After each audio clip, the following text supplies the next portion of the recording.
Samedi Pascal, veille de la résurrection du Messie, le moment choisi par le président de la République, Félix-Antoine Tshisekedi Tshilombo, en vue de faire le tour des différents chantiers devant abriter les 9e Jeux de la francophonie. Une première depuis le lancement des différents travaux de construction des infrastructures pour ce grand rendez-vous sportif et culturel. À son arrivée sur terrain, il est accueilli par une forte délégation des officiels avec en tête le Premier ministre Jean-Michel Samaloukonde, avec à ses côtés le ministre des Sports et Loisirs François-Claude Kaboulo-Moana Kaboulo.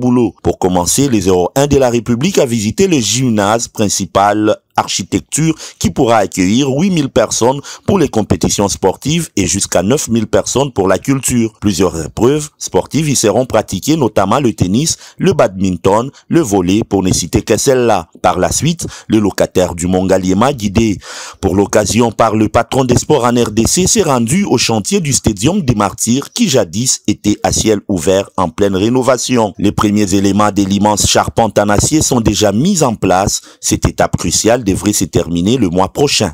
Il restera par la suite le gradin sur la partie basse et le parquet pour accueillir les basketteurs. Juste après le complexe omnisport des Martyrs, le président de la République s'est rendu au stade Tata Raphaël pour le même exercice avant de chuter par les campus de l'université de Kinshasa qui servira de village d'hébergement pour les 9e Jeux de la francophonie. Après la visite d'inspection de François-Claude Moana Kaboulo, ministre des Sports et Loisirs le jeudi dernier, cette visite présidentielle donne une lueur d'espoir sur la tenue effective en RDC de ces grands événements sportifs et culturels de l'espace francophone.